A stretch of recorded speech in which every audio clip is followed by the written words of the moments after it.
चलिए भैया स्टार्ट करते हैं हमारे आज के टॉपिक को। है ना, आज का टॉपिक हमारा होने वाला है प्रोबेबिलिटी। ये हमारी 12th अप्लाइड मैथ्स की सेकेंड बुक का पहला टॉपिक होने वाला है ना। बहुत इजी सा, बहुत बेहतरीन टॉपिक है। बस इजी उसके लिए होगा जो मेरे साथ वीडियो में सही से बना रहेगा, है ना। और टफ भी उसके लिए ही होगा जो मतलब छोटी छोटी चीजों को ध्यान नहीं रखेगा, है ना। ऐसा कुछ भी नहीं है, जैसे बहुत लोग प्रोबेबिलिटी पढ़ते टाइम ये बोलते हैं कि तुमको 11th का बेसिक क्लियर होना चाहिए, पर मैं तुमको सिंपल सरल शब्दों में कह रहा हूं, तुमको 11th आता हो या ना आता हो, है ना, तुमको मैं यहाँ की प्रोबेबिलिटी सिखा के भेजूंगा। बस तुमको करना क्या है, तुमको बस थोड़ा ध्यान से पढ़ना है, जो बातें बोलूंगा उसको नोट करते रहना है, और ऐसे ही मतलब समझो जितने भी पार्ट्स आएंगे प्रोबेबिलिटी में सब में यही करना है ना, सिर्फ इसी के लिए नहीं। ठीक, तो बहुत बेसिक सा टॉपिक है, बहुत बेसिक सा, मतलब एग्जाम में समझो स्कोरिंग पोर्शन है प्रोबेबिलिटी, है ना। ये तुम्हारी सेकंड मॉड्यूल, अगर मैं तुमको मॉड्यूल दिखाऊं, ये तुम्हारी किताब आईएससी अप्लाइड मैथमेटिक्स, इसका पहला चैप्टर है ना, इसका पहला चैप्टर है, इसका पहला चैप्टर यानी आपके चैप्टर 10 प्रोबेबिलिटी, है ना। इसी के बारे में हम लोग इसी बुक से पूरा डिस्कस करने वाले हैं। ये बुक मैंने आपको दिखा दी, मैं इसी बुक को फॉलो कर रहा हूँ। इसी को दिखाते हुए आपकी अप्लाइड मैथ्स को स्टार्ट करते हैं बिना टाइम वेस्ट किए। आप देखोगे आपको पहली एक्सरसाइज दे रखी है लॉज ऑफ प्रोबेबिलिटी पे। अब तुम देखोगे तो बहुत सारा कुछ लिखा है लॉज ऑफ प्रोबेबिलिटी में, पर अगर मैं तुमको लॉज ऑफ प्रोबेबिलिटी के बारे में बात करूं, तो ये आपके जो आपने क्लास 11th में सेट्स चैप्टर पढ़ा है उसके फॉर्मूलों से ही निकला हुआ लॉज है। ठीक, जैसे अगर आपको ए यूनियन बी निकालना होता था, तो ए यूनियन बी निकालने के लिए तुम सेट्स में पढ़ते थे कि तुम ए को जोड़ लो, तुम बी को जोड़ लो, तुम उसमें से ए इंटरसेक्शन बी माइनस कर दो। यही तुम सेट्स में फॉर्मूला पढ़ते थे। अब बस इसी के आगे पी लगा दो, पी यानी probability of A union B निकालना है, तो ये probability of A plus probability of B minus probability of A intersection B के बराबर हो जाएगा। पहला फॉर्मूला जो तुमको सेट्स में तुमने देखा था। दूसरी बात, तुमने प्रोबेबिलिटी ए यूनियन बी निकालने के लिए, ए यूनियन बी निकालने के लिए तुमने सेट्स में एक और चीज देखी थी कि जो ए माइनस बी होगा, जो बी माइनस ए होगा, और जो तुम्हारा ए इंटरसेक्शन बी होगा, अगर तुम इन तीनों को भी जोड़ दो तो तब भी तुम्हारा यूनियन निकल आता है, तब भी तुम्हारा यूनियन निकल आता है। जैसे मैं तुमको अगर याद दिलाऊं थोड़ा 11th, तो ये तुम्हारा वेन डायग्राम है, ये तुम्हारा वेन डायग्राम है। ठीक, इसमें दो सेट्स हैं, एक सेट ए है, एक सेट बी है ना, एक सेट ए है, एक सेट बी है। अब अगर कोई तुमसे बोले कि तुमको ए इंटरसेक्शन बी बताना है, तुमको क्या बताना है, तुमको बताना है, मैं ऑरेंज कलर से यहाँ पे लिख रहा हूं, तुमको ए इंटरसेक्शन बी बताना है, तो ए इंटरसेक्शन बी, तुरंत तुम बोलोगे इंटरसेक्शन का मतलब होता है सर कॉमन वाला रीजन, तो इंटरसेक्शन ये वाला रीजन होता है। कोई बोले इंटरसेक्शन क्या होता है, तो इंटरसेक्शन बीच का रीजन होता है। ठीक, फिर कोई तुमसे बोले कि तुमको ए माइनस बी दिखाना है ना, तो कोई तुमसे बोले ए माइनस बी दिखाना है, ए माइनस बी दिखाना है, तो ए माइनस बी क्या होता है, ए माइनस बी का मतलब हो गया पूरे ए में से ये पूरा ए है, इस पूरे ए में से आपको बी वाला रीजन हटाना है, तो बी वाला रीजन ये है, आपने हटा दिया। मतलब ए माइनस बी का ये मतलब होता था कि आप पूरे ए में से ए इंटरसेक्शन बी हटा दो, है ना, पूरे ए में से ए इंटरसेक्शन बी हटा दो। तो ये वाला जो ब्लू वाला रीजन बचा जो कॉमन से अलग हटके है ए का, ये ए माइनस बी हो गया, ये ए माइनस बी हो गया, ये वाला बीच का हिस्सा ए इंटरसेक्शन बी हो गया। ऐसे ही अगर तुम, हाँ, अगर तुम ये वाला हिस्सा देखो जिसको मैं ग्रीन से कर रहा हूं, ये वाला हिस्सा देखो, इसको हम लोग बी माइनस ए कहेंगे। बी माइनस ए क्या होगा, बी माइनस ए हो जाएगा पूरे बी में से आपको ए इंटरसेक्शन बी हटाना है। अब इसी में आगे तुम प्रोबेबिलिटी लगा दो, इसी में आगे तुम प्रोबेबिलिटी लगा दो, तो ये फॉर्मूला बन गया ए माइनस बी निकालने का, probability of A minus B निकालना है तो probability of A minus probability of A intersection B. Probability of B minus probability of A intersection B, है ना। ये फॉर्मूला बन गया, 1 2 3 4, 4 फॉर्मूले तुम्हारे बन गए अभी तक, ठीक। और अब मैं तुमको अगर यूनियन दिखाऊं तो यूनियन अगर तुमसे कोई पूछता है, जिसको नहीं मालूम है यूनियन क्या होता है, यूनियन होता है ये वाला सर्कल, ये वाला सर्कल और ये बीच का सर्कल, तीनों को ऐड कर दो यूनियन होता है। तो यही तो लिखा था, ये वाला सर्कल a माइनस बी कहलाता है। देखो ये वाले सर्कल को मैंने a माइनस बी दिखाया है, फिर ये वाले को b माइनस ए से दिखाया है, और बीच वाले को a इंटरसेक्शन b से दिखाया है। तीनों को मैंने जोड़ दिया, यूनियन निकल आया। ये तीन तुम्हारे, ये 1 2 3 4 ऐसे 4 तुम्हारे सेट्स के फॉर्मूले तुम्हारे प्रोबेबिलिटी की पहली एक्सरसाइज में घूम घूम के आने वाले हैं, ठीक। इसी को लॉज ऑफ प्रोबेबिलिटी कहा गया, ठीक। अब इतनी बात अगर आपको क्लियर है तो अब एक बात आप ये याद रखना कि जब भी आपको दो इवेंट के बीच में ओ आर और लगा दिख जाए, क्या लगा दिख जाए, ओ आर और, तो इसका मतलब है आपको ए यूनियन बी निकालना है। दो इवेंट्स के बीच में अगर और लगाओ तो और का मतलब यूनियन होता है, और यूनियन वाला फॉर्मूला लगाएंगे, ये वाला पहला वाला, दो इवेंट का। अभी मैं सिर्फ दो इवेंट की बात कर रहा हूं, मान लो दो इवेंट है ए और बी। अगर तुम्हारे इवेंट के बीच में, दो इवेंट के बीच में एंड लगा दिख जाए, क्या लगा दिख जाए, and, A N D and, तो इसका मतलब है इंटरसेक्शन करना है। एंड का मतलब क्या हो गया, एंड मतलब हो गया इंटरसेक्शन निकालना है। एंड मतलब क्या होता है, इंटरसेक्शन निकालना है। और एक शब्द और लिख जाए, at least one of the two events,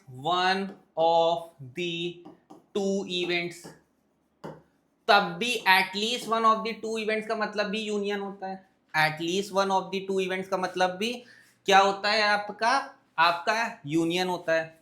फिर बोथ ए एंड बी ऐसा लिखा हो, बोथ, वो उसका मतलब इंटरसेक्शन होता है। देखो मैं सारे शब्द क्लियर कर दे रहा हूँ प्रोबेबिलिटी के। एटलीस्ट लिखा हो मतलब यूनियन है, बोथ ए एंड बी लिखा हो, दो इवेंट के बीच में और लगा हो, दो इवेंट के बीच में एंड लगा हो, ठीक। फिर अगर तुम्हारे में लिखा हो ओनली ए, इसका मतलब होता है, ओनली ए का मतलब होता है ए माइनस बी। तुम्हारे में लिखा हो ओनली बी, इसका मतलब होता है बी माइनस ए, है ना। ओनली ए का मतलब होता है ए माइनस बी, ओनली बी का मतलब होता है बी माइनस ए। ये सब शब्द अभी आपको आने वाले हैं, ये सब वर्ड्स आपको आने वाले हैं। ओनली ए मतलब ए माइनस बी, ओनली बी का मतलब बी माइनस ए। फिर ये याद रखना कि अगर तुमको किसी भी इवेंट की प्रोबेबिलिटी निकालनी है तो थोड़ा क्लास 10th में चले जाते हैं। तुम क्या करते थे, favourable outcome upon total outcome, वही बात यहाँ पे भी लगती चली जाएगी, favourable outcome upon total outcome. ये बात तो मतलब लगनी किसी भी इवेंट की प्रोबेबिलिटी निकालने के लिए, फेवरेबल जितने लोग हैं अपॉन टोटल जितने लोग हैं, दोनों को डिवाइड कर देंगे, किसी भी इवेंट की प्रोबेबिलिटी आ जाएगी, ठीक। और ये याद रखना, किसी भी इवेंट की प्रोबेबिलिटी हमेशा 0 और 1 के बीच में लाई करती है। हमेशा किसी भी इवेंट की प्रोबेबिलिटी निकाल रहे हो, हमेशा 0 और 1 के बीच में लाई करेगी, ठीक। और अगर आपसे पूछे कि टोटल प्रोबेबिलिटी कितनी हो सकती है, टोटल प्रोबेबिलिटी हमेशा 1 के बराबर हो सकती है, 1 से ज्यादा कभी प्रोबेबिलिटी नहीं हो सकती है, ठीक। ये सब शब्द आपको क्लियर होने चाहिए इतनी बातों में। तो मैंने और क्या होता है, एंड क्या होता है, एटलीस्ट, बोथ, ओनली ए, ओनली बी, है ना, ये सब वर्ड आपको क्लियर किए। फिर इसके बाद मैंने आपको ये 4 फॉर्मूले क्लियर किए, ए यूनियन बी निकालना, है ना, ए माइनस बी माइनस ए निकालना। ये सब अभी दो इवेंट का केस है। ये सब अभी कितने इवेंट का केस है, दो इवेंट का केस है, ठीक। अगर दो इवेंट दिए होंगे, ठीक। अब अगर आपको मैं थोड़ा सा यहाँ पे इरेज कर लेता हूं, है ना। अब अगर आपको, हाँ, हाँ, ये सब आपका मैंने दो इवेंट के लिए बताया। अब मैं इरेज कर लेता हूं, अगर मैं इसको इरेज करता हूं, है ना। अब अगर आपको यहीं पे 3 इवेंट्स का केस आ जाए, 3 इवेंट्स के लिए अगर आपको A union B union C निकालना हो, इसकी प्रोबेबिलिटी निकालनी हो तो ये होता है simply probability of A plus probability of B plus probability of C, तीनों की प्रोबेबिलिटी को जोड़ लेंगे, minus probability of A intersection B, A और बी में जो कॉमन दिया होगा, जो इंटरसेक्शन दिया होगा वो माइनस कर लेंगे, minus probability of B intersection C, ये माइनस कर लेंगे, minus probability of A intersection C, ये माइनस कर लेंगे, और तीनों के बीच में जो कॉमन है वो ऐड कर लेंगे। ठीक, अभी सारे फॉर्मूलेस का एप्लीकेशन हम लोग सीखेंगे। अभी आपको ये मोटे मोटे पॉइंटर्स बना लेने हैं प्रोबेबिलिटी की पहली एक्सरसाइज करने के लिए, कि ये आपको फॉर्मूलेस आपके पास एक चार्ट जैसे प्रिपेयर हो जाए। ठीक है, ठीक है। तो ये एक फॉर्मूला हो गया 3 इवेंट्स के लिए, ये हो गया आपके लिए 3 इवेंट्स के लिए, कोई दिक्कत, कोई दिक्कत। अब इसके बाद अगला वर्ड जो आपको आएगा वो आएगा म्यूचुअली एक्सक्लूसिव इवेंट। कौन से होते हैं म्यूचुअली एक्सक्लूसिव, है ना, नाम ही है। अगर तुम सिर्फ इसको देखो एक्सक्लूसिव, तो तुमने देखा होगा बहुत से मॉल के बारे में या बहुत से मतलब ब्रांडेड स्टोर के बारे में लिखा होता है एक्सक्लूसिव कलेक्शन अवेलेबल। इसका मतलब क्या होता है एक्सक्लूसिव कलेक्शन अवेलेबल? इसका मतलब है जैसे कपड़े वहां पे मिल रहे हैं, जैसे कपड़े उस दुकान के अंदर मिल रहे हैं, जैसा सामान उस दुकान के अंदर मिल रहा है, वैसा सामान कहीं और नहीं मिलता होगा। इसी का तो मतलब हो गया म्यूचुअली एक्सक्लूसिव, है ना। एक्सक्लूसिव का मतलब हो गया जो चीज एक के पास है वो चीज दूसरे के पास नहीं होगी। मतलब ए और बी को अगर कंपेयर किया जाए तो ए और बी में कुछ भी कॉमन नहीं आने वाला है। तो म्यूचुअली एक्सक्लूसिव का मतलब इतना ही होता है कि अगर तुम ए और बी का इंटरसेक्शन निकाल रहे हो, इस साइन को इंटरसेक्शन कहते हैं, बार बार बोल रहा हूं, ए इंटरसेक्शन बी निकाल रहे हो, उसकी प्रोबेबिलिटी 0 आएगी। मतलब ए और बी में कुछ भी कॉमन नहीं आएगा, उसमें कुछ भी कॉमन नहीं आने वाला है। जब कुछ भी कॉमन नहीं आने वाला है तो जब भी तुमको इवेंट म्यूचुअली एक्सक्लूसिव दिए होंगे तो वहां पे एक थ्योरम लग जाती है। उस थ्योरम को कहते हैं एडिशन थ्योरम। उस थ्योरम को हम लोग कहते हैं एडिशन थ्योरम। एडिशन थ्योरम ये कहती है कि जो अभी तुमने फॉर्मूला पढ़ा probability of A union B निकालने का, क्या पढ़ा था? Probability of A plus probability of B minus probability of A intersection B. यही तो फॉर्मूला तुमने पढ़ा अभी तुमने यही फॉर्मूला पढ़ा। अब तुम्हारा इवेंट अगर म्यूचुअली एक्सक्लूसिव हो गया है तो तुम्हारा इंटरसेक्शन, ये वाली चीज तुम्हारी 0 बन गई है, ये वाली चीज तुम्हारी 0 बन गई है, तो माइनस जीरो। तो अब ये चीज तुम्हारी हट जाएगी, अब ये चीज तुम्हारी हट जाएगी क्योंकि ये तो 0 हो गया। तो अब सिंपली एडिशन थ्योरम ये कहती है कि जो तुम्हारा प्रोबेबिलिटी ए यूनियन बी होगा वो simply probability of A plus probability of B के बराबर हो जाएगा, प्रोबेबिलिटी ऑफ बी के बराबर हो जाएगा। यही तुम्हारी एडिशन थ्योरम कहती है। और यही तुम्हारे इवेंट अगर म्यूचुअली एक्सक्लूसिव होते हैं तो वहां पे इंटरसेक्शन 0 हो जाता है। इंटरसेक्शन 0 होने की वजह से वहां पे एक थ्योरम बन जाती है एडिशन थ्योरम। एडिशन थ्योरम कहती है कि जो यूनियन होगा वो सिंपली 2 इवेंट्स के एडिशन के बराबर हो जाएगा, ए प्लस बी के बराबर हो जाएगा। ठीक है, समझ में आया? एक्सक्लूसिव का मतलब अगर लिखना है तो एक्सक्लूसिव मतलब सिंपल होता है कि ए और बी में कुछ भी कॉमन नहीं है, कुछ भी कॉमन नहीं है, मतलब उनके बीच का इंटरसेक्शन 0 आने वाला है। ठीक, अब इसके बाद आता है म्यूचुअली एग्जॉस्टिव इवेंट। एग्जॉस्ट, तुमने घर में देखा होगा तुम्हारे रूम में एग्जॉस्ट फैन लगा होता है। एग्जॉस्ट फैन का काम क्या होता है? एग्जॉस्ट फैन का काम ये होता है रूम के अंदर जितनी भी गर्म हवा है, एग्जॉस्ट क्यों लगवाता है कि रूम का जितनी भी गर्म हवा है सब उठा के बाहर फेंको, है ना। यही तो एग्जॉस्ट फैन का काम होता है ना, कि जो भी अंदर की हवा है वो सब बाहर निकालो। एग्जॉस्ट फैन यही काम करता है। ठीक, कि अंदर का टेम्परेचर नॉर्मल करना है तो अंदर जो गर्म हवा है रूम की वो बाहर निकालने के लिए लोग एग्जॉस्ट फैन ऑन कर देते हैं। तो एग्जॉस्ट फैन क्यों लगाते हैं कि अंदर जो भी हवा है, जो भी गर्म हवा है सब बाहर निकाल दो। ठीक, तो यहां पे एग्जॉस्टिव का मतलब हो गया, म्यूचुअली एग्जॉस्टिव मतलब हो गया जो कुछ भी है तुम्हारे पास वो निकाल के दे दो, वही तुम्हारा यूनियन बन जाएगा। मतलब म्यूचुअली एग्जॉस्टिव का मतलब हो गया कि जो तुम्हारा ए और बी जब इन दोनों को जोड़ा जाएगा यानी इन दोनों का यूनियन किया जाएगा वो 1 के बराबर हो जाएगा। सिर्फ ए और बी नहीं, अगर मान लो 3 इवेंट हैं उनको भी जोड़ा जा रहा है, A union B union C, तो वो भी 1 के बराबर हो जाएगा। ठीक, एग्जॉस्टिव का सिंपल सा मतलब होता है कि अगर 2 या 3 या 4 या 5 या 6 जितने भी इवेंट्स दे रखे हैं उन सबको जोड़ के अगर 1 आ रहा है तो इवेंट्स कैसे हो जाएंगे? म्यूचुअली एग्जॉस्टिव हो जाएंगे। म्यूचुअली एग्जॉस्टिव मतलब क्या हो गया? 2 3 4 जितने भी इवेंट दे रखे हैं सबको जोड़ के आंसर क्या आ रहा होगा? 1 आ रहा होगा। उस तरह की इवेंट को हम लोग म्यूचुअली एग्जॉस्टिव कहते हैं। ठीक, अब यही एडिशन थ्योरम मैंने पीछे बता दी। एडिशन थ्योरम अगर तुम यहाँ लिखना चाहो तो एडिशन थ्योरम क्या होती है कि जो तुम्हारा ए यूनियन बी होता है वो simply probability of A plus probability of B के बराबर होता है। और ये तभी लगती है जब तुम्हारे इवेंट्स कैसे होते हैं, म्यूचुअली एक्सक्लूसिव होते हैं। कैसे होते हैं?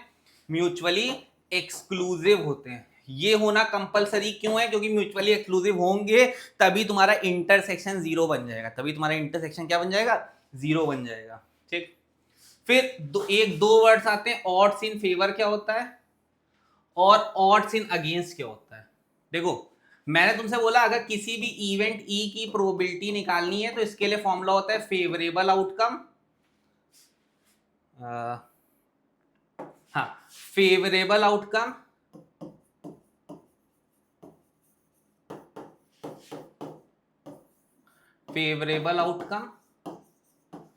Upon total outcome.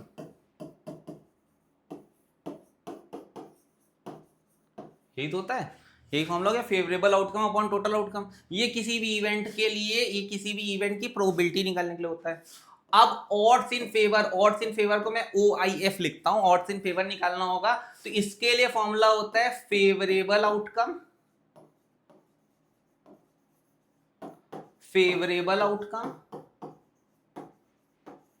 इस टू, यहां पे रेशियो का सही लगता है, इस टू अनफेवरेबल आउटकम।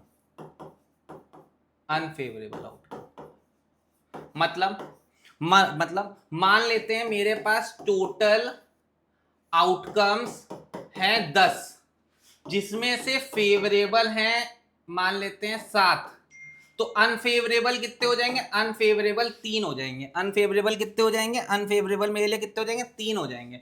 फेवरेबल 7 हो जाएंगे। अनफेवरेबल कितने हो जाएंगे? 3 हो जाएंगे। ठीक है, तो यहां पे अगर मेरे को ऑड्स इन फेवर निकालना होगा तो ऑड्स इन फेवर आ जाएगा फेवरेबल 7 और अनफेवरेबल 3। तो ये मेरा ऑड्स इन फेवर आ जाएगा 7:3। ऑड्स इन फेवर क्या होता है? Favourable is to unfavourable. ठीक, यहीं पे अगर इसकी प्रोबेबिलिटी निकालनी होती तो तुम्हारी प्रोबेबिलिटी होती 7 तुम्हारे फेवरेबल आउटकम है, टोटल 10, तो 7/10 तुम्हारी प्रोबेबिलिटी हो गई होती। ठीक है, तुमको ऑड्स इन फेवर निकालना तो ऑड्स इन फेवर क्या होता है? 7:3, यानी फेवरेबल इज टू अनफेवरेबल। यहीं पे अगर तुमको ऑड्स इन अगेंस्ट निकालना है तो अब तुम खुद सोचो और अपने मन से आंसर करो, ऑड्स इन अगेंस्ट क्या हो जाएगा? ऑड्स इन फेवर मतलब फेवरेबल अपॉन अनफेवरेबल। अब ऑड्स इन अगेंस्ट इसका उल्टा होता है, unfavourable outcome is to favourable outcome. Unfavourable outcome देखो कितने थे? 3 है ना, और फेवरेबल आउटकम कितने हैं? 7, तो इसका आ जाता 3:7, इसका आ जाता 3:7। Odds in favour, odds in against दोनों पे क्वेश्चन आता है, एग्जाम में आने के चांसेस बहुत ज्यादा, इसीलिए मैं इस पे देखो क्वेश्चन लेके भी आया हूं तुम्हारे लिए। पढ़ो एक बार क्वेश्चन, जितने शब्द बोले उस शब्दों को मिला के देखो, ये क्वेश्चन मैं लाया हूं बुक का क्वेश्चन नंबर। अगर तुम बुक से देखोगे तो ये तुम्हारे बुक में भी कहीं ना कहीं क्वेश्चन है, तुम्हारी एक्सरसाइज का शायद क्वेश्चन नंबर 5 या 6 या 7 या ऐसे कुछ है, मतलब 5 to 10 के बीच में ही है कहीं ना कहीं। ठीक, तो देखो क्वेश्चन क्या लिखा है, देयर आर 3 म्यूचुअली एक्सक्लूसिव। जैसे मैंने शब्द देखा म्यूचुअल, 3 इवेंट्स हैं म्यूचुअली एक्सक्लूसिव है, मतलब तुम इतना कह सकते हो कि जो ए और बी होगा उनके बीच में जो कॉमन होगा वो 0 होगा, बी और सी उनके बीच में जो कॉमन होगा वो 0 होगा, जो ए और सी है उनके बीच में जो कॉमन होगा वो भी 0 होगा, और ए बी सी इनके बीच में भी जो कॉमन होगा वो 0 होगा। ठीक, सबकी प्रोबेबिलिटी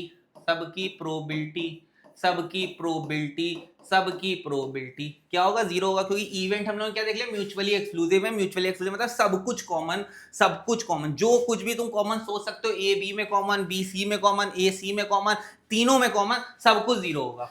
और एग्जॉस्टिव भी है, मतलब अगर तुम ए बी और सी 3 इवेंट की बात हो रही है, इन तीनों का अगर यूनियन करते हो तो ये 1 के बराबर आ जाता है। अभी देखो मैंने पीछे बताया था तुमको, म्यूचुअली एग्जॉस्टिव का मतलब क्या होता है? तीनों का यूनियन 1 के बराबर होता है, या 2 इवेंट होंगे तो 2 का 1 होगा। एक्सक्लूसिव का मतलब बताया था कि सब कुछ कॉमन हो, जो भी चीज कॉमन तुम सोच सकते हो वो सब 0 हो जाती है।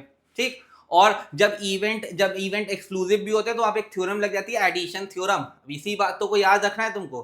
ठीक, अब तुमने इतना पढ़ लिया है ना, तुमने एक्सक्लूसिव और एग्जॉस्टिव से ये कंक्लूजन निकाल लिया कि तीनों का यूनियन 1 आएगा और इन तीनों में कुछ भी कॉमन नहीं होगा। 3 इवेंट कौन कौन से थे? E1 E2 E3 नाम दे दिया है। ठीक, ऑड्स आर 8:3 अगेंस्ट इवन। भाई इवन के odds against, odds in against they रखा है 8:3। तो अब अगर तुम ऑड्स इन अगेंस्ट दे रखा है, ऑड्स इन अगेंस्ट जो होता है, ऑड्स इन अगेंस्ट जो होता है वो क्या होता है, ऑड्स इन अगेंस्ट होता है तुम्हारा अनफेवरेबल इज टू फेवरेबल, है ना।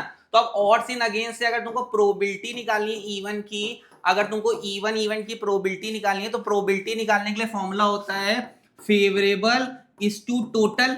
तो फेवरेबल, अगर तुम यहां से फेवरेबल देख रहे हो तो फेवरेबल तुम्हारे 3 हो जाएंगे। फेवरेबल कितने हो जाएंगे, 3 हो जाएंगे। फेवरेबल कितने लोग है, 3। और टोटल लोग देखोगे तो अनफेवरेबल और फेवरेबल का जोड़ लो, 8 + 3 कितना होता है, 8, 2 10 1 11। तो तुम्हारा इवन की प्रोबेबिलिटी कितनी आ गई, 3/11। तुम्हारी प्रोबेबिलिटी कितनी आ गई, 3/11। ये प्रोबेबिलिटी इवन की आ गई। कोई दिक्कत, कोई दिक्कत। Same and 2:5 in favour of E2। E2 का जो दे रखा है वो तुमको दे रखा है odds in favour. Odds in favour किसके बराबर होता है, पहले ऑड्स इन फेवर दे कितना रखा है, ये देखा है 2:5। और ये जो बराबर होता है ये होता है फेवरेबल इज टू अनफेवरेबल के बराबर। तो अगर तुमको प्रोबेबिलिटी निकालनी E2 की, तो सेम फेवरेबल तुम्हारा 2 है, टोटल तुम्हारा 7 है, तो इसकी प्रोबेबिलिटी 2/7 आ गई। ठीक, अब तुमको क्या निकालना है, find the odds against E3। E3 के ऑड्स अगेंस्ट निकालने हैं। तो पहले तो E3 की प्रोबेबिलिटी निकालते हैं। मेरे को इवेंट म्यूचुअली एक्सक्लूसिव दे रखे थे, तो मेरे को ये मालूम है वहां पे एक थ्योरम लग सकती है, एडिशन थ्योरम। एडिशन थ्योरम क्या कहती है, एडिशन थ्योरम कहती है कि जो आपका A union B union C होगा वो simply A plus B plus C के बराबर हो जाएगा, है ना, C के बराबर हो जाएगा, है ना। यहां पे कर रहा हूं, ठीक। तो अब तुम देखो तुम्हारा, और तुमको ये भी मालूम है कि एग्जॉस्टिव इवेंट्स है, इवेंट एग्जॉस्टिव है। तुमने ये कंक्लूजन निकाल लिया था कि इवेंट अगर एग्जॉस्टिव होते हैं तो यूनियन 1 आ जाता है, तो ये तो 1 आ गया। ए इवेंट मैंने मान लिया E1 वाला, E1 मेरे को 3/11 दे रखा है, तो 3/11। बी इवेंट मैंने 2/7 मान लिया, 2/7 मान लिया। E3 मेरे को निकालना है, तो मैंने यहाँ पे इसको PE3 या PC लिख लिया, जो भी तुम लिखना चाहो, जैसे लिखना चाहो, ठीक। अब जरा मैं कलर चेंज कर लेता हूं। अब अगर मैं कलर चेंज कर लेता हूं और येलो कर लेता हूं, तो मैंने यहाँ पे एलसीएम ले लिया। एलसीएम आ गया 11 7 77। 11 7 कितना होता है, 77, है ना। 11 और 7, 7 इधर चला गया, 7 3 21, और 11 2 22, इधर 1, है ना, इधर 1 जोड़ता हूं मैं। 1 इज इक्वल्स टू 213, और इधर 2 2 4 43/77 आ गया। इधर प्रोबेबिलिटी E3 की प्लस में चल रही है, यहाँ पे प्लस प्रोबेबिलिटी ऑफ E3। तो अब अगर यहां से तुम प्रोबेबिलिटी E3 की निकालते हो, तो प्रोबेबिलिटी E3 की आ जाएगी 1 - 43/77। तो एलसीएम ले लो, एलसीएम आ जाएगा 77, 77 - 43। तो जरा माइनस करो, मेरा फोन कहाँ गया, मैं माइनस करता हूं। अगर 73 - 77, 77 - 43, 34, मेरा आ गया 34/77। ये मेरा आ गया 34/77। ये मेरा आ गया 34/77। कोई दिक्कत, ये मेरी आ गई प्रोबेबिलिटी ऑफ E3, है ना। ये मेरी प्रोबेबिलिटी आ गई E3 की, कोई दिक्कत, ये मेरी प्रोबेबिलिटी आ गई। लेकिन तुमको प्रोबेबिलिटी निकालनी, तुमको ऑड्स अगेंस्ट E3 निकालना है, तो ऑड्स अगेंस्ट E3 कितना आ जाएगा, ऑड्स अगेंस्ट अगर E3 निकालोगे तो ये तुम्हारा होता है फेवरेबल और ये होता है टोटल, है ना। तो यहां से अगर तुम अनफेवरेबल निकालना चाहो, तो अनफेवरेबल 77, तुम्हारा अनफेवरेबल आ जाएगा 77 - 43, जिसको 77 - 34, तो ये 43 ही आ जाएगा। अनफेवरेबल 43 हो गए और फेवरेबल तुम्हारे 34 हो गए, फेवरेबल में 34 हो गए। तो इसका ऑड्स इन अगेंस्ट आ गया 43:34। ये आंसर आ गया, ये मेरा आंसर आ गया 43:34। मेरे पास जगह कम थी, इसलिए मैंने थोड़ा छोटा छोटा लिख दिया है, ठीक। लेकिन आप सोल्यूशन खुद के हाथों से करिए तो आपको समझ में आएगा। मैंने आपको 1 मिनट दिए, फटाक से देख डालिए। 1 मिनट दिया हूं मैंने आपको, जल्दी से देख डालिए।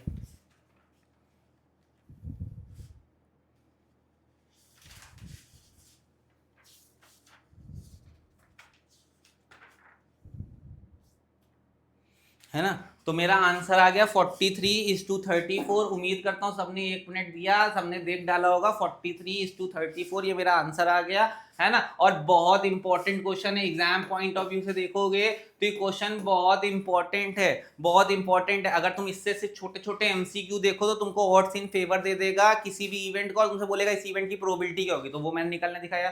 चाहे तुमको ऑड्स इन फेवर दे रखा था E2 का 2:5, मैंने इसकी प्रोबेबिलिटी निकाल दिखाई E2 की 2/7। ऑड्स इन अगेंस्ट दे देगा 8:3, तो मैं तुमको उससे प्रोबेबिलिटी निकालना दिखाया, 3 देखो 3/11 आया। ठीक, फिर दोनों को यूज करके म्यूचुअली एक्सक्लूसिव एग्जॉस्टिव क्या होता है, सब चीज का तुमने मतलब समझा। तो ये क्वेश्चन मतलब ऑल इन ऑल बहुत इंपॉर्टेंट क्वेश्चन है, क्योंकि इसमें बहुत सारी चीजें कवर्ड हैं। ठीक, तो एग्जाम पॉइंट ऑफ व्यू से मेरे उससे ये बहुत ही मेरे को बहुत अच्छा क्वेश्चन लगा ये। ठीक है, ठीक है। अब तुम्हारे लिए दूसरा क्वेश्चन आता है। एक टिकट है जिसमें 1 से 20 तक नंबर लिखे हुए हैं, टिकट्स हैं 1 से 20 तक उसमें लिखा हुआ है, उनको मिक्सअप किया गया है और एक टिकट ड्रॉ किया गया, and then a ticket is drawn, एक टिकट निकाला गया है। ठीक, what is the probability that a ticket has a number which is a multiple of 3 और 7। अब देखो दो इवेंट्स के बीच में 3 और मतलब मैंने अभी तुमको पीछे बताया था, अगर जो लोग भूल गए हो, मैंने अभी कहीं लिखा था, शायद इरेज कर दिया है मैंने, हाँ मैंने इरेज कर दिया है ना। जो लोग अभी थे तो थोड़ा पीछे जाके देखोगे तो और का मतलब मैंने तुमको बताया था, और मतलब होता है यूनियन, है ना। तो तुमको यहां से ये क्लियर हो जाता है, तुमको 3 यूनियन 7 निकालना है। ठीक, तुमको 3 यूनियन 7 निकालना है। तो अब तुमको प्रोबेबिलिटी ऑफ 3 यूनियन 7 निकालना है, तो इसके लिए अगर तुम फॉर्मूला देखोगे तो फॉर्मूला हो जाएगा probability of 3 plus probability of 7 minus probability of 3 intersection 7। ठीक, 3 इंटरसेक्शन 7 मतलब 3 के मल्टीपल्स 7 के मल्टीपल्स और जो दोनों में आते होंगे। तो पहले तो मैं 3 के मल्टीपल लिख लेता हूँ। 3 के मल्टीपल्स अगर लिखोगे तो पहला 3 हो जाएगा 6 9 12 15 18 20 तक जाना है। अब इसके बाद 21 आएगा, 3 7 21, भाई वो मेरा नहीं होगा। फिर तुमको 7 के लिखने हैं तो 7 7 14 21 वो आएगा नहीं, तो 7 और 14 ही आ जाएगा। तो 3 के मल्टीपल्स कितने हो गए, 1 2 3 4 5 6 अपॉन टोटल लोग कितने 20, भाई 1 से 20 तक नंबर है, टोटल लोग 20 हो गए, 6/20। यहाँ पे 7 के मल्टीपल लिखने हैं तो 2/20, 2/20। अब इन दोनों में कुछ कॉमन आ रहा है क्या, क्या 3 और 7 में कुछ कॉमन है, इसमें 3 6 9 12 15 आ रहा है, इसमें 7 14 आ रहा है, कुछ भी कॉमन नहीं है। तो यहाँ पे 0 लोग कॉमन हो गए, यहाँ पे 0 लोग कॉमन हो गए। तुमने इसको 0/20 लिख लिया, लिखो चाहे ना लिखो बात एक ही, 0/20 0 होता है। जोड़ोगे इसको तो 20 मेरा एलसीएम आ जाएगा, 6 + 2 - 0, तो कितना हो गया 6 2 8, 8/20 कितना होता है 4 2 8, 4 5 20, मेरा आंसर आ गया 2/5। ये मेरा आंसर आ गया। वेरी इजी क्वेश्चन, अगर कोई पूछे इजी इजी पीजी क्वेश्चन है, बस कॉन्सेप्ट क्लियरिटी आ जाए कि और का मतलब क्या होता है, और का मतलब यूनियन होता है, वो मैंने पीछे क्लियर कर दिया। तो देख लो ऐसे ही क्वेश्चन हमारे बुक में है, इजी है, बस जो मैंने पीछे बताया उन बातों को ध्यान रखो। ठीक है, ठीक है। जल्दी से 1 मिनट के लिए हटा हूं, जल्दी से आंसर देख डालो, सोल्यूशन का स्क्रीनशॉट ले लो, लिख लो अपने हाथों से, करके देख लो 2 बार। ठीक, फिर अब आ जाते हैं अपने अगले क्वेश्चन पे। अब ये क्वेश्चन भी बहुत अच्छा है, पढ़ लो एक बार, पहले आपको मौका दिया, आप पढ़ लीजिए। क्या लिखा है, अ बैग कंटेन्स 150 नट्स। एक बैग है, मैं अगर यहाँ पे एक बैग बना लेता हूँ, तो ये मेरा एक बैग है ना, थोड़ा सा साइड में बना लेता हूँ। यहाँ पे मेरा बड़ा सा बैग है, इसमें 150 नट्स हैं और 50 बोल्ट्स हैं, है ना। तो टोटल अगर देखा जाए तो टोटल तुम्हारे पास 200 लोग हैं, total 150 nuts 50 bolt. Half of the bolts and half of the nuts are rusted. तो अब अगर मैं इसी बैग को थोड़ा और वो करूं, थोड़ा और बड़ा बनाऊं, तो मेरे पास 150 नट्स थे, एन मतलब नट्स थे। 150 नट्स में से इसके आधे, 150 नट्स में से 150 नट्स में से इसके आधे, 150 का हाफ कितना होता है 75 इसमें से रस्टेड है, आर मतलब रस्टेड है। तो 75 कैसे होंगे, 75 करेक्ट होंगे, रस्टेड मतलब आर मतलब खराब, रस्टेड हैं, उनमें जंक लगा हुआ है। 50 बोल्ट्स हैं, उसमें से भी आधे रस्टेड हैं, तो 50 का यानी 25 जो है वो रस्टेड हैं और तुम्हारे 25 जो है वो करेक्ट हैं। अगर मैंने बैग में अपना माइंड मैप बनाया तो मेरा बैग में देखो यही माइंड मैप क्रिएट हुआ है। ठीक, अब क्या लिखा है, one item is drawn at random. देखो मैं एक एक लाइन पढ़ रहा हूँ, बिल्कुल वैसे ही करो। प्रोबेबिलिटी करने का सही तरीका ये होता है, एक एक शब्द पढ़ते जाओ और वैसे वैसे अपने कॉपी में माइंड मैप बनाते जाओ रफ कॉलम में। One item is drawn at random from the bag, एक आइटम निकाला गया है बैग में से। Find the probability that it is either rusted और देखो वापस से आ गया, तुमको प्रोबेबिलिटी निकालनी है कि वो रस्टेड हो या फिर और अब बोल्ट हो, या तो वो बोल्ट हो। तो प्रोबेबिलिटी रस्टेड की निकालनी है और बोल्ट की निकालनी है। तो और लगाए, और जैसे ही दिखता हो तो मैं तुरंत समझ जाता हूं कि तुमको रस्टेड यूनियन बोल्ट निकालना है। फॉर्मूला होगा probability of rusted plus probability of bolt minus probability of rusted भी हो और बोल्ट भी हो, वो इंटरसेक्शन आ जाएगा यहाँ पे, रस्टेड इंटरसेक्शन बोल्ट। अब कुछ नहीं बचा है ना। अब प्रोबेबिलिटी रस्टेड यूनियन बोल्ट निकालना है, तो मेरे को रस्टेड आइटम देखो कितने हैं, 75 ये रस्टेड है, 25 ये रस्टेड है। 75 प्लस 25 करोगे तो तुम ये बोलोगे रस्टेड 100 लोग हैं, रस्टेड 100 लोग हैं। ये 75 रस्टेड ये हैं और 25 रस्टेड ये हैं, तो 75 प्लस 25 कितना हो गया, 100 लोग रस्टेड हैं फेवरेबल, और टोटल लोग 200 हैं, 150 ये 50 ये टोटल 200 लोग हो गए। ठीक, बोल्ट देखोगे, बोल्ट कितने हैं, तो बोल्ट तुम्हारे 50 है, तो 50 बोल्ट हो गए अपॉन 200, टोटल कभी नहीं बदलेगा 200। अब रस्टेड भी हो और बोल्ट भी हो, रस्टेड हो और बोल्ट हो, ये वाले लोग हैं, ये वाले लोग हैं, रस्टेड भी हैं और बोल्ट भी हैं, रस्टेड भी हैं और बोल्ट भी हैं। वो कितने लोग हैं, रस्टेड देखो, रस्टेड बोल्ट 25 थे, तो माइनस रस्टेड भी हो बोल्ट भी हो तो 25 लोग है, 25 अपॉन 200, मतलब रस्टेड इंटरसेक्शन बोल्ट का मतलब है रस्टेड भी होना चाहिए और बोल्ट भी होना चाहिए, दोनों कॉमन होने चाहिए, रस्टेड और बोल्ट। तो रस्टेड भी हैं बोल्ट भी हैं, तो वो कितने लोग थे, 25 हो गए। सॉल्व करता हूं तो मेरा एलसीएम आ गया 200, तो 100 प्लस 50 माइनस 25, तो 100 प्लस 50 कितना होता है, 150, 150 माइनस 25 करोगे तो 125 अपॉन 200, काटेंगे तो 25 कितने था, 25 4 100, 25 5 दा 125। ठीक, और इसको काटेंगे तो 25 कितने था, 5 जा 6 जा 5 जा 6 जा 25 8 जा, तो ये मेरा आ गया 5/8, इसका आंसर आ गया। ठीक, सिंपल इजी, बस वही खेल खेल रहा है बीच में और लगा के तो देखो ये क्वेश्चन भी बहुत अच्छा है। देखिए जब तक मैं इसका आंसर आपकी बुक से चेक कर देता हूं, तो ये आपकी बुक का ये क्वेश्चन नंबर है, कौन सा कर रहे हैं हम लोग, हाँ क्वेश्चन नंबर 16। अगर आप देख पा रहे होंगे तो ये देखिए आपके क्वेश्चन नंबर 16 यहाँ पे 16 पे अ बैग कंटेन्स करके लिखा है क्वेश्चन नंबर 16। ठीक, 16 का आपका आंसर आ रहा है 16 क्वेश्चन नंबर आंसर आ रहा है 5/8, आंसर आ रहा है 5/8। आप अपनी बुक से खुद भी देख सकते हैं, क्वेश्चन नंबर 16 करवाया है, बुक का आंसर 5/8 एकदम सही आया है, एकदम सही आंसर आया है 5/8। कोई दिक्कत जल्दी से नोट कर लीजिए, है ना। हम आ जाते हैं अगले क्वेश्चन पे। ठीक है, अब अगले क्वेश्चन पे आ जाता हूं, मैं हट जाता हूं, है ना। क्वेश्चन देखिए दिख रहा है ना, क्वेश्चन आपको दिख रहा है, क्या लिखा है, 3 friends go to a restaurant to have a pizza, है ना। अगर आप ये बुक से क्वेश्चन देख रहे होगे तो आपकी बुक का क्वेश्चन नंबर 26 है, ये क्वेश्चन नंबर आपकी बुक का क्वेश्चन नंबर 26 है ना। बहुत अच्छा क्वेश्चन है ना, और आपकी बुक का लास्ट क्वेश्चन है पहली एक्सरसाइज का। लिखा है 3 friends go to restaurant to have a pizza. They decide who will pay for the pizza by tossing a coin. ठीक, it is decided that each one of them will toss a coin. If one person gets a different result, then other 2% would pay. If all 3 get the same result, they will toss again until they get a different result. ये वही वाला खेल है जो हम लोग ऐसे खेलते थे, है ना। 3-4 लोग हाथ रख लेते थे, 3-4 छुपन छुपाई खेलते टाइम, हाई मैं बचपन में, पता नहीं आप लोगों ने खेली भी है या नहीं खेली है, आप लोग तो वीडियो गेम वाले इंसान हो, है ना।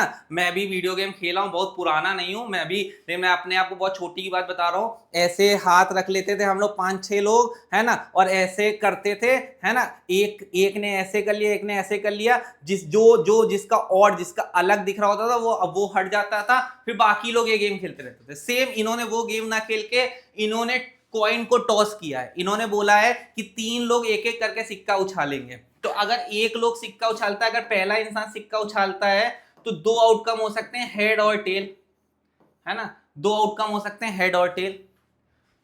2 लोग उछालेंगे तो तुम्हारे 4 आउटकम हो सकते हैं, या तो head head, head tail, tail head, tail tail, है ना, 4 आउटकम। तीनों लोगों ने उछाला है तो तीनों लोगों के लिए आउटकम बने head head head, head head tell, head tell head, tell head tell head, tail head head, और फिर टेल टेल हेड, फिर टेल हेड टेल, फिर हेड टेल टेल, और टेल टेल टेल। ये मेरे टोटल 8 आउटकम बन सकते हैं अगर 3 लोगों ने सिक्का उछाला। किसी को अगर नहीं मालूम है तो कॉइन के केस में सैंपल स्पेस निकालने के लिए फॉर्मूला होता है 2 की पावर n। 2 की पावर n यानी सिक्का एक बार उछाला गया तो 2 की पावर 1 यानी 2 सैंपल स्पेस, 2 बार फेंका गया तो 2 की पावर 2 यानी 4 सैंपल स्पेस, 3 बार फेंका गया तो 2 की पावर 3 यानी 8 सैंपल स्पेस। 8 सैंपल स्पेस मैंने बना लिए, ठीक, 8 सैंपल स्पेस मेरे बन गए। ये हो गया। अब सबसे पहले पार्ट में देखो, पहले पार्ट में तुमसे क्या पूछ रहा है, पहले पार्ट में पूछ रहा है what is the probability that 3 friends will get the same result, है ना। सेम रिजल्ट मतलब या तो सबके हेड आ जाएं या तो सबके टेल आ जाएं, सबके हेड आ जाएं या तो सबके टेल आ जाएं। तो सबके हेड आ जाएं या तो सबके टेल आ जाए, तो वो सिर्फ कौन सा केस है, सिर्फ वो 2 ही केस है। वो सिर्फ तुम्हारे कितने केस है, एक ये फेवरेबल और एक ये फेवरेबल। तीनों के हेड आ जाए या तीनों के टेल आ जाए, तो यहाँ पे निकालना है probability of no odd. No odd मतलब कोई भी इंसान ऑड नहीं है, कोई भी इंसान ऑड नहीं है, तो वो ये वाला केस है पहला और ये वाला केस है दूसरा। तो टोटल केसेस हमारे पास कितने हो गए, फेवरेबल 2। टोटल केसेस कितने हो गए, 1 2 3 4 5 6 7 8। तो यहाँ पे टोटल केसेस कितने हो गए, 8। तो 2/8 सॉल्व करोगे तो इसका आंसर आ गया 1/4। यहाँ पे कितना आंसर आ गया, 1/4। नो ऑड का, पहले केस का, कि सबका सेम रिजल्ट आ जाए, ठीक। अब दूसरे पार्ट में पूछ रहा है they will get a different result in 1 round, मतलब पहले ही राउंड में डिफरेंट रिजल्ट मिल जाएगा। पहले ही राउंड में डिफरेंट रिजल्ट मिल जाएगा तो प्रोबेबिलिटी ऑड का अगर निकालना है ना, तो मेरे पास ये मालूम है कि कोई भी ऑड ना आने की प्रोबेबिलिटी है 1/4। अगर मैं टोटल 1 में से ऑड आने की प्रोबेबिलिटी माइनस कर देता हूँ, 9 ऑड आने वाली माइनस कर देता हूँ, तो 1 - 1/4 में कितना हो जाएगा, 3/4। ये मेरे ऑड की प्रोबेबिलिटी हो जाएगी। ऑड ना आने की प्रोबेबिलिटी है 1/4, तो ऑड आने की कितनी हो जाएगी, टोटल, मैंने बोला तुम्हारी टोटल प्रोबेबिलिटी 1 होती है। 1 में से तुमने ऑड आने वाली यानी 1/4, है ना, ऑड ना आने वाली 1/4 माइनस कर दिया, तो तुम्हारा क्या बचा, 3/4। एक तरीका ये हो गया। इसी केस को दूसरे तरीके भी इससे भी सॉल्व कर सकते हैं। ऑड आ जाए, इसमें ऑड आ जाए, इसमें ऑड आ रहा है, इसमें ऑड आ रहा है, इसमें ऑड आ रहा है, इसमें ऑड आ रहा है, इसमें ऑड आ रहा है। तो ऑड आने के लिए देखो तुम केस कितने हैं, 2 4 6। तुम्हारे ऑड आने के लिए फेवरेबल केस थे 6 और टोटल केस थे 8। तो 6/8 भी कर सकते थे, काटते 2 3 6, 2 4 8, 3/4 लो, तब भी तुम्हारा आंसर आ जाता दूसरे पार्ट का तब भी आंसर आ जाता कितना, 3/4। तो तुम ऐसे भी कर सकते थे, ऑड 9 ऑड आने का आंसर 2/8, ऑड आने का आंसर 3/4। दोनों केसेस उम्मीद करता हूं समझ में आया होगा। अब तीसरा केस, तीसरा case, what is the probability they will need exactly 4 round. उनको कितने राउंड खेलने हैं, 4 राउंड खेलने हैं। मतलब पहला राउंड खेला मैंने, फर्स्ट राउंड रखा, फर्स्ट राउंड में कुछ नहीं हुआ, सबके कोई भी ऑड नहीं है, मतलब सब सारे के सारे लोग सेम ले आए, सबने हेड ले आया, सबने टेल ले आया, तो उसकी प्रोबेबिलिटी मैं निकाल चुका हूं, वो थी 1/4 पहले राउंड में। दूसरा राउंड, अब जब पहले राउंड में काम नहीं हुआ तो दूसरे राउंड में क्या प्रोबेबिलिटी हो जाएगी, दूसरे राउंड में भी 1/4। तीसरा राउंड, थर्ड राउंड भी होगा, उसमें भी कोई नहीं होगा, तो उसकी भी प्रोबेबिलिटी 1/4। और चौथा राउंड जैसे ही होगा तुरंत एक ऑड नंबर आ जाएगा, ऑड नंबर आने की प्रोबेबिलिटी है 3/4, तो 3/4 सबको उठा के मल्टीप्लाई कर दो जितने राउंड। पहले राउंड में ऑड नहीं आया, दूसरे राउंड में ऑड नहीं आया, तीसरे राउंड में ऑड नहीं आया, चौथे राउंड में आ गया। पहले राउंड में ऑड नहीं आया, ऑड ना आने की प्रोबेबिलिटी मैं पहले केस में निकाल चुका हूं 1/4। ठीक, दूसरे राउंड में भी ऑड नहीं आया 1/4, तीसरे में भी ऑड नहीं आया 1/4, और चौथे राउंड में ऑड आ गया। चौथे राउंड बोल रहे हैं 4 राउंड तक गेम चलना है, चौथे राउंड में ऑड आ जाएगा, तो चौथे राउंड में ऑड आ गया, उसकी प्रोबेबिलिटी 3/4। करा मल्टीप्लाई तो 1 इंटू 1 इंटू 1 इंटू 1 3 हो गया। 4 इंटू 4 भाई 4 की पावर 4 अगर मैं निकालता हूं तो मेरा 4 भाई मैंने निकाला 4 की पावर 4 तो मेरा ये 256 आ गया। तो इसका आंसर हो गया 3/256। ये मेरे सेकेंड पार्ट का आंसर हो गया। अब एक बार चलो बुक से मैच कर लेते हैं आंसर को। क्वेश्चन नंबर 26 कर रहा हूं मैं बुक से। पहले पार्ट का आंसर 1/4, पहले पार्ट का आंसर 1/4, दूसरे पार्ट का आंसर 3/4 बिल्कुल सही, और तीसरे पार्ट का आंसर 3/256 है ना। तीनों पार्ट के आंसर हो गए, तीनों पार्ट के आंसर हो गए। ठीक, आप चेक कर सकते हो, आपका क्वेश्चन नंबर 26 है, ये बुक है आपकी, क्वेश्चन नंबर 26 ये वाला दे रखा है और उसके आंसर यहाँ पे दे रखे हैं। आप अपनी बुक से मैच कर लीजिएगा, क्वेश्चन नंबर 26 करवाया है। ठीक है, ठीक है। अब आपकी पहली एक्सरसाइज में इससे टफ क्वेश्चन नहीं, इससे इजी क्वेश्चन नहीं है ना, जो है वो ऐसे ही क्वेश्चन है। तो आपके लिए अब होमवर्क इतना है कि अब आपको अपने मॉड्यूल से है ना, आपको अपने बुक से क्वेश्चन करने हैं। आपकी बुक में 26 क्वेश्चन है, लगभग मैंने 4-5 क्वेश्चन करवा के आपको कॉन्सेप्ट सिखाया है। आप और भी ऐसे ही क्वेश्चन करना चाहते हो मेरे साथ, ठीक, तो आप मेरा पैक खरीद सकते हैं, है ना। उसके लिए आपको करना क्या होगा, उसके लिए आपको इस नंबर पे, है ना, इस नंबर पे कॉल करनी है, या फिर ये नंबर भी है 9450022814, दोनों नंबर्स हैं, दोनों नंबर्स पे आप कॉल करके, है ना, कॉल करके हमारी लाइव क्लासेस परचेज कर सकते हो। मैं एक एक क्वेश्चन आपके साथ वहां पे डिस्कस करता हूं। एक मैंने फास्ट ट्रैक बैच भी वहां पे स्टार्ट किया है,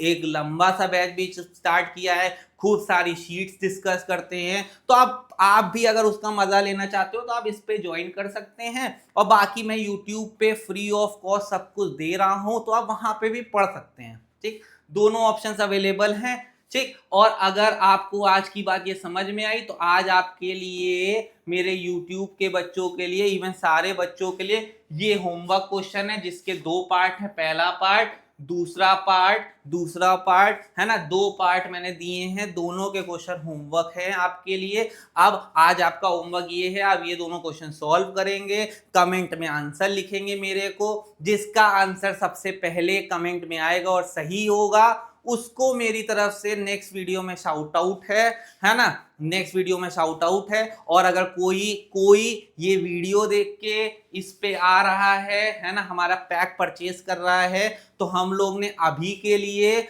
उसके लिए 20% का क्या चलाया है, एक डिस्काउंट वाउचर चलाया है, जिसमें हम पूरी अप्लाइड मैथ्स का सिलेबस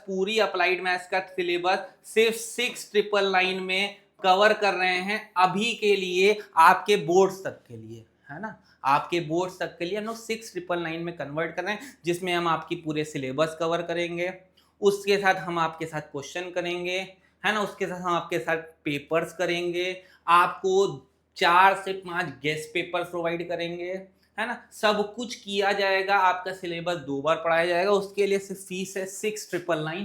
ठीक, ये हमारा नया बैच है, इसके लिए हमने स्टार्ट किया है। जो लोग भी ज्वाइन करना चाहते हैं वो इस नंबर पे कॉल कर सकते हैं। ठीक है, तब तक के लिए आपका ये पार्ट 1 है प्रोबेबिलिटी का, है ना, पार्ट 1 है प्रोबेबिलिटी का। इतने के लिए अगर इतनी बात समझ में आई तो बहुत बहुत थैंक यू। आपकी टोटल प्रोबेबिलिटी के 3 पार्ट्स रहेंगे, 3 पार्ट्स में आपकी प्रोबेबिलिटी पढ़ाई जाएगी, है ना, 3 पार्ट्स की प्रोबेबिलिटी होगी। एक 1 शॉट में प्रोबेबिलिटी लाई नहीं जा सकती, 3 पार्ट्स हैं, सिंपल तरीकों से मैंने इन 3 पार्ट्स में कवर किया है। ठीक, तो अगर आपको इतना समझ में आया, मेरा पढ़ाना अच्छा लग रहा है, तो मेरी गलतियाँ, मेरी अच्छाइयाँ कमेंट में लिख के ज़रूर बताएं। तब तक के लिए टाटा, बाय बाय।